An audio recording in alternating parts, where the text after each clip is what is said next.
For the longest time, the AI race felt like a pretty simple story. Who could build the biggest, most powerful model? But that game has completely changed. It's not a simple sprint anymore. The whole competition is speeding up, it's breaking apart into different events, and honestly, it's getting way more interesting because the big players are all betting on totally different futures. So that begs the big question, right? Who's actually winning this thing? A year ago, the answer might have seemed pretty straightforward. But now, hoof. With all these new models, totally new strategies, and some serious new challengers, the finish line itself is starting to look a lot different depending on who you ask. Okay, so let's get into it. Here's the game plan. First, we're going to look at how the big guys are changing their strategy. Then we'll unpack Anthropic's just explosive growth. After that, we'll see if there's a new open source contender on the horizon. And finally, we'll tie it all together and figure out what this race actually looks like right now. All right, so let's kick things off with the big incumbents, OpenAI and Google. They're moving way beyond that old school brute force competition of just who has the most raw intelligence. Instead, they're starting to carve out these really distinct, super specialized niches for their top models.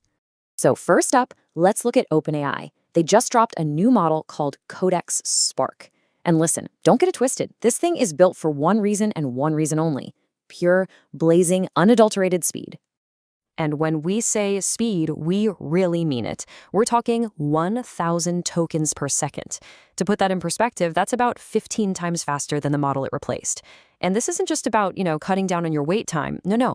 This is about completely changing the entire experience, especially for coders, to keep them locked into that perfect creative flow state. Yeah, and the analyst Dan Schipper really hit the nail on the head with this one. He said that this kind of speed just changes everything. Think about it. When the AI is spitting out code almost instantly, the AI isn't the bottleneck anymore. You are. Your ability to read and manage its output becomes the slow part. And that means you have to invent a whole new way of working with it. And this is where you can really see the strategy splitting apart. So you've got OpenAI going all in on speed for real-time teamwork, right? Well, Google is taking a hard turn in a totally different direction. This kind of split focus, by the way, is a classic sign of a market that's really starting to grow up. Okay, so let's talk about Google's upgraded DeepThink model. Look, this thing is not for helping you write an email. Not at all. It is a specialized absolute powerhouse built for tackling PhD-level science and math problems. We're talking about an agent designed to literally generate and check brand new proofs in pure mathematics all by itself. And the results? Well, they pretty much speak for themselves. On this super tough benchmark for advanced reasoning called RG2, DeepThink scored an 84.6%. I mean, that doesn't just beat the old record, it absolutely shatters it.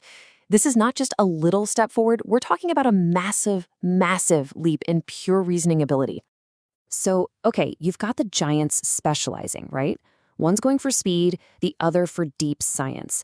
But while they're doing that, a huge challenger is focusing on just one thing: pure, explosive growth. I'm talking about Anthropic, and they are on an absolute tear. The numbers are just staggering. Get this, they just closed a new funding round that values them at $30 billion. And if you look at who's investing, it's a total who's who of Silicon Valley, Wall Street, and even major sovereign wealth funds. The big money has definitely woken up and is paying attention. But honestly, that $30 billion valuation isn't even the most shocking part. The truly mind-blowing number is their revenue. Anthropic went from $1 billion in annual recurring revenue back in January of 2025 to $14 billion today. That kind of growth, that velocity, it's almost unheard of. So the big question is, where is all this growth coming from? And this, right here, is the most important insight.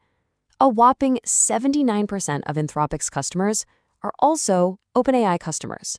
What that means is they're not just finding new people to sell to, they are actively, aggressively, and very successfully stealing customers directly from the market leader. But wait, this race isn't just a three-way battle between a few big American companies. Not anymore. There's a totally new dynamic bubbling up, this time from China, and it involves rumors of a ridiculously powerful new open-source model that could just shake up the entire game. And you can literally see the anticipation building in real time. Just in the last week, we saw big model releases from ByteDance and Gcheap. And the running theory is that these companies are scrambling to get their models out the door before what some people are calling the Whalefall. That's the huge splash they expect DeepSeek V4 to make when it finally launches. And believe me, the anticipation is very real.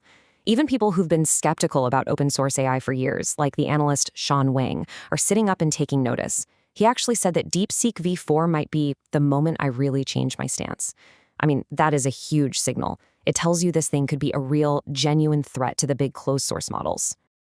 Okay, so let's zoom out and put this all together. You've got the giants specializing, you've got a challenger just grabbing market share like crazy, and you've got this potential game changer coming out of the open source world. So what does the AI race actually look like today? Here's the most important takeaway, I think. The AI race isn't a single sprint anymore. It's way more like a decathlon. Victory isn't about just being the best at one single thing. It's now about winning in a bunch of different, highly specialized events. And these are the new battlegrounds, the new arenas of competition. You've got OpenAI fighting on the field of speed. You've got Google fighting in the arena of deep scientific specialization. You have Anthropic just going to war over pure market share. And now, a whole new front is opening up in open source, with DeepSeek looking like it might be the next champion. Which really leaves us with one last and I think fascinating question to think about. As all of these incredibly powerful AIs get more and more specialized, as they go off to solve completely different kinds of problems, does the idea of a single winner of the AI race even make sense anymore?